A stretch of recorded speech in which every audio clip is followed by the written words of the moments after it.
dubbisanii hawaasa isaanii tajaajiluu qabanii fi ammas namni ahlimaa tokko yeroo fatwaa kannu waa lama irratti dhaabbatee fatwaa kannuu qabu akka allaamatu ibnul qayyim je rahmatullahi alayhi rahmatan wasi'a kaduraa maali fahamul waaqi jiruu tana isii tana hubachuu isii beeku eegasi shari'aa beeku shari'aa jiruu tana irratti fiduu yoo akkas hin taane akkunumatti irra hedduu namaa gaafa duraa hin dhageenye eertaayimii teeleen namaa kannitu awoo sheekootiin haram jettee haasa'uun turre awoo turte mun turre kaameeraan anarra jira bar isinirra hin jiru wal sodaatu garuu isin haram isinii deebisee bara alimtichi guddaan odoo hin beene kun makkaatee haram jetta waaqi'a beekuu qabda eegasii shari'aa adillaa fiddeeni irratti buusuu qabda yoo akkas hin taane ziibbaatti godhii ta waliin jennu darbiiniin sin jaamata al-ikti'aab lugatan maal jechuudha al-ikti'aabu huwa su'ul haal jaanii haalli hammachuudha wal inkisaaru min al-huzn qalbiin namaa cabuudha gaddarra ilmi namaa waan itti gaddu isiniif hin himne gurbaa takka hojjechuu jira yoo hojirraa arihaniin gaddiinsaa itti dhufu ummaan inni jaalatu du'uu dhiisi yoo irraa dhukkubsatte ni gadda obboleeyyan kiyya barsiisaan isaa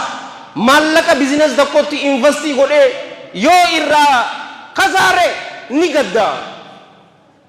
al-inkisaaru su'ul haal jechu haalli namaa hammachuu qalbiin namaa gaddiinsarraa cabuudha waan isin ajaa'ibu yoo namni takka gaafii gaafateo haysa isin ummati karaa rabbii nama yaamu kun amma faataatu heddummeessanii jirtan namni kana jaawan yoo irreechi dhufe waa'ee irreechaa haasoytan amata haarayaatu dhufa ammas jettanii waa'ee mukaa'u dipireeshinarraa haasoytanii yoo jaan afaan guutuudhaan tasgabbiidhaan qalbii sabaatni guuteen xumaaniinaan guuteen ni haasoynaa miti hoggu dhibba haasoynaa jennan hoggu miliyan tak tasgabbiin qur'aana rabbii keenyaatirraa hadiisa rasuulaatirraa sallallahu alayhi wa alihi wa sallam afaan guutuun iyyineetiti irraa haasoynaa isma war rabbiin keenya jo ulaali jalla jalaalu faman ittaba'a hudaay فلا يضل ولا يشقى ومن أعرض عن ذكري فإن له معيشة ضنكا ونحشره يوم القيامة أعمى قال رب لما حشرتني أعمى وقد كنت بصيرا قال كذلك أتتك آياتنا فنسيتها وكذلك اليوم تنسى أكن جي موتتا فمن اتبع هداي نمني كجلوتي يجل ديمي نمني أمامتا إسلام قبتي نمني قرآن قبتي نمني نبي محمد صلى الله عليه وآله وسلم قبتي فلا يضل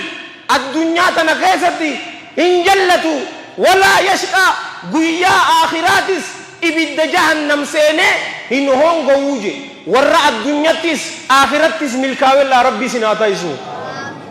ومن أعرض عن ذكري نمني نيادة الراغ رغلي نمني صلاة الراغ رغلي فإن له إسا كان افتهادا معيشة جرون تاتودا دنكا إبو خطاتي وري حمد هدها قباتو سنجابر وناشره يوم القيامة أعماجي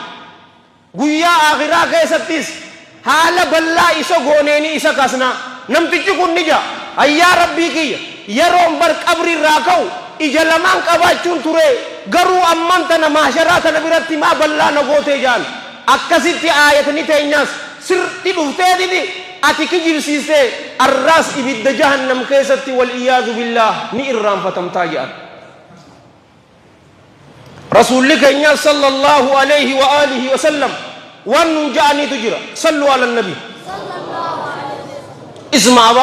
كما في الحديث الذي رواه الإمام مسلم في صحيح رحمة الله عليه رحمة واسعة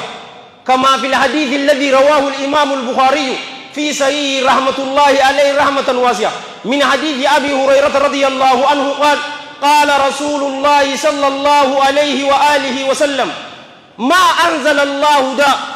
إلا وأنزل معه شفاء الله جل جلاله ركوبة كله واهن بوسنه حالا ركوبة سنولين دوا بوست ملي